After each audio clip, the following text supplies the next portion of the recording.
హరీష్ రావు సంతోష్ రావులపై మరోసారి తీవ్ర ఆరోపణలు చేశారు కల్వకుంట్ల కవిత. వారితో జాగ్రత్తగా ఉండాలని తండ్రి కేసీఆర్, అన్న కేటీఆర్లను అప్రమత్తం చేస్తున్నట్టు తెలిపారు. ఎమ్మెల్సీ పదవికి బీఆర్ఎస్ ప్రాథమిక సభ్యత్వానికి కవిత రాజీనామా చేశారు. బీఆర్ఎస్ నుంచి సస్పెండ్ అయ్యాక తొలిసారి మీడియా ముందుకు వచ్చిన కవిత పలు కీలక అంశాలను ప్రస్తావించారు. కేసీఆర్, కేటీఆర్ కవితను విడగొట్టే కుట్ర జరుగుతోందని ఆరోపించారు. పార్టీ నుంచి సస్పెండ్ చేస్తే కేసీఆర్ తో తెగిపోయే బంధం తనది కాదని, తమది రక్త సంబంధమని చెప్పుకొచ్చారు. హరీష్ రావు, సంతోష్ రావుల అవినీతి వల్లే కేసీఆర్ పై సిబిఐ విచారణ వరకు వచ్చిందని ఆరోపించారు కవిత.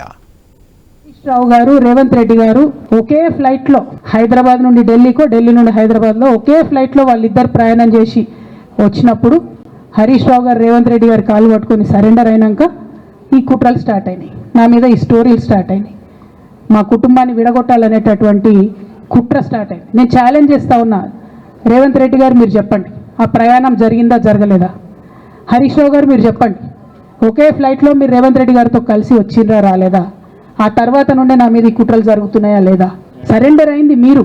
ఈ పాల వ్యాపారంలో అవినీతి జరిగిందని తెల్లారి 2-3 పేపర్లలో వస్తుంది, 3వ రోజుకి మాయమైపోతుంది. 2014 నుంచి 2018 వరకు తుమ్మిడిహెట్టి దగ్గర నుంచి మేడిగడ్డకు స్థలం మార్చినప్పుడు మంత్రి ఎవరు? ప్రాజెక్టులు డిసైడ్ చేసినప్పుడు మంత్రి ఎవరు? అన్ని మీటింగ్లు, టెక్నికల్ ఇష్యూస్ చూసుకోవాల్సింది ఎవరు? ఇవన్నీ రేవంత్ రెడ్డి గారు మాట్లాడారు. నేను మొత్తం అసెంబ్లీ స్పీచ్ చూడరు మీరు, ఇలా మ్యాచ్ ఫిక్సింగ్ అనేది మీకు తెలిసిపోతుంది. ఏం మాట్లాడరు ఆయన. ఎంతసేపు కేసీఆర్ కాళేశ్వరం కట్టిండు, కేసీఆర్ కుటుంబం 1,00,000 కోట్లు తిన్నది. అరే 2007 నుంచి ఇప్పటివరకు కాళేశ్వరం 1,00,000 కోట్లు కూడా ఖర్చు కాలేదు. 1,00,000 కోట్లు ఖర్చు కాని ప్రాజెక్టులో 40 లక్షల ఎకరాలకు నీళ్ళీయంగా కూడా 1,00,000 కోట్ల అవినీతి అయింది అంటారు రేవంత్ రెడ్డి గారు. దాన్ని మళ్ళీ ఓన్లీ కేసీఆర్ గారి గురించి చెప్తారు, హరీష్ రావు గారి గురించి మాట్లాడరు. ఎందుకంటే ఇంటర్నల్ అండర్స్టాండింగ్ ఉంది వీళ్ళిద్దరికి. హరీష్ అన్న చాలా కష్టపడ్డాడు, డే 1 నుంచి ఉన్నాడు అని. డే 1 నుంచి లేడండి. చాలామంది రిపోర్టర్లకు తెలుసు, సీనియర్ రిపోర్టర్లకు డే 1 నుంచి లేదు.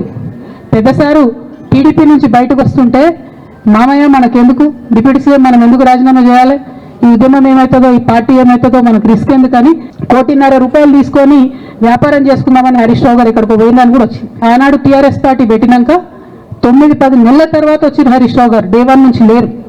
నమ్మకం లేకుండా ఆయన పార్టీ నిలబడుతుందో ఉంటుందో పోతుందో అని. ఓకే, అయిపోయింది. రాగానే సార్ పెద్ద హృదయం కాబట్టి క్షమించిరు, దగ్గర తీసుకున్నారు, ఎమ్మెల్యే కాకముందే మంత్రి ఇచ్చిరు, అన్ని రకాలుగా ఆదరించారు, అన్నీ చేసిండ్రు. ఎప్పుడైతే పార్టీకి ఒక్క క్షణం చెడ్డ పేరు వచ్చిందో, ఎక్కడ పోయిందండి ఈయన? సక్రపోయి వైఎస్ రాజశేఖర రెడ్డిని కలవాలే. మీ అందరికి గుర్తులేదా ఆ ఫోటో? సీనియర్ నాయకులందరికీ నేను పెద్ద ట్రబుల్ షూటర్ అంటాడు. ట్రబుల్ షూటర్ కాదు, ఈజ్ బబుల్ షూటర్. ఆయన ఏంటంటే ట్రబుల్ ఆయనే క్రియేట్ చేస్తాడు, చేసి నేనే సాల్వ్ చేసినట్టు నటిస్తాడు. ఈయన హీరోలాగా ఎదుర్కొన్నాడు. ఈయన 6 అడుగుల బుల్లెట్ అని పార్టీ అంతా ట్వీట్ చేస్తే, మరి 6 అడుగుల బుల్లెట్ ఎవరికి గాయం చేస్తుంది? ఎండ్ ఆఫ్ ద డే ఇవాళ అయితే నన్ను గాయపరిచింది, రేపు రామన్నను గాయపరుస్తారో, కేసీఆర్ని గాయపరుస్తారో. జాగ్రత్తగా ఉండండి రామన్న, నేను చెప్పేది ఏం లేదు. ఈ మహానుభావుడు వల్ల జగ్గారెడ్డి దగ్గర నుంచి మొదలు పెడితే, చెరుకు శ్రీనివాసరెడ్డి ముత్యంరెడ్డి అన్న కొడుకు దగ్గర నుంచి మొదలు పెడితే, రఘునందన్ రావు గారు, మైనంపల్లి గారు, విజయశాంతి గారు, విజయరామారావు గారు, ఆయన పాత పెద్ద ఆయన ఉండే ఈటల రాజేందర్ గారు, వీళ్ళందరూ పార్టీలోకి వెళ్ళి పోయినారు కదా, పోలేదా? ఇవన్నీ హరీషన్న చేసినాయి కదా. ఆనాడు దుబ్బాక ఉప ఎన్నిక ఎందుకు ఓడిపోయినాం? దుబ్బాక ప్రజలకు ఇప్పటికి కూడా గుర్తుంటుంది. వాళ్ళందరూ ఒకటే మాట చెప్తారు, ఈయన సిద్దిపేటకు తప్ప రూపాయి రానియాడు దుబ్బాకకు, ఈయన వచ్చి ప్రచారం చేసిండు కాబట్టి మేము ఓటేయాలని ఓపెన్గా చెప్పారు ఆనాడు ఎన్నికలలో. దానికి ఏం రాపించుకుంటాడు ఈయన పేపర్లలో? ఒంటరి పోరాటం చేసి ఓడిన హరీష్ రావు. అసలు ఓడిపోయింది మీ వల్ల కదా. నేను రామన్నని ఒకటే రిక్వెస్ట్ చేస్తున్నా, అన్న ఇవాళ మీతో బాగున్నట్టు వాళ్ళు నటించవచ్చు, హరీష్ అన్న కావచ్చు, సంతన్న కావచ్చు, కానీ వాళ్ళు మన మంచి కోరుకునే వాళ్ళు కాదు, వాళ్ళు తెలంగాణ ప్రజల మంచి కోరుకునే వాళ్ళు కాదు, వాళ్ళు కేసీఆర్ గారు మంచి కోరుకునే వాళ్ళు కాదు. వాళ్ళను మీరు దూరం పెట్టి రాజకీయంగా తెలంగాణ రాష్ట్ర సమితిలో ఇప్పుడు బీఆర్ఎస్లో పనిచేస్తున్నటువంటి హార్డ్ కోర్ కార్యకర్తలను దగ్గరికి తీసుకొని, ప్రజా ఉద్యమాలు తీసుకొని ప్రజల దగ్గరికి పోతేనే మన పార్టీ బతుకుంటుంది, నాన్న పేరు బాగుంటుంది.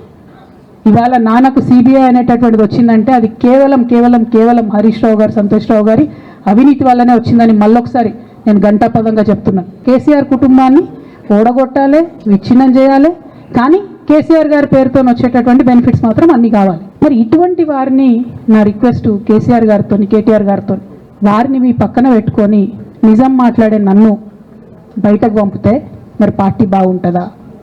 దయచేసి ఆలోచన చేసుకోండి. నేనేమంటున్నా రామన్న మిమ్మల్ని అంటే, నా మీద మీకు కోపం ఉండొచ్చు, నా మీద ఏముందో ఎవరేం చెప్పారో నాకు తెలియదు. నేను మాత్రం నా ప్రాణం పోయినా కేసీఆర్ గారికి హాని జరగాలని కానీ, కేటీఆర్ గారికి హాని జరగాలని కానీ కోరుకోను. అది నా నైజం కాదు. ఆడపిల్లలకు అట్లా ఉండదు. ఆడపిల్లలు ఇల్లు బాగుండాలనుకుంటారు. నా మనసుకి ఎంత గాయం అయితే, నాకు ఎన్ని అవమానాలు అయితే, నాకెంత ఇన్సల్ట్ అయితే, నా మీద ఎన్ని కుట్రలు జరిగితే నేను ఇట్లా మాట్లాడుతున్నది నా బాధ, ఇది నా ఆవేదన. నాన్న చూస్తలేరేంది వీళ్ళన్నది ఆవేదన, చూసుకుంటే క్షమిస్తారేంది, ఇంకెన్నిసార్లు క్షమిస్తారన్నది నా బాధ. అంతే తప్ప నాకేం కోపం ఉంటుంది? ఎందుకు కోపం ఉంటుంది? నాకు ఎన్ని జన్మల పుణ్యం ఉంటే కేసీఆర్ లాంటి తండ్రి దొరుకుతాడు? కోట్లలో ఒకరికి ఉండేటటువంటి తండ్రి నాకు దొరికిండు. ఆయన లేకపోతే నేను ఎవరు ప్రపంచానికి తెలుస్తుంది?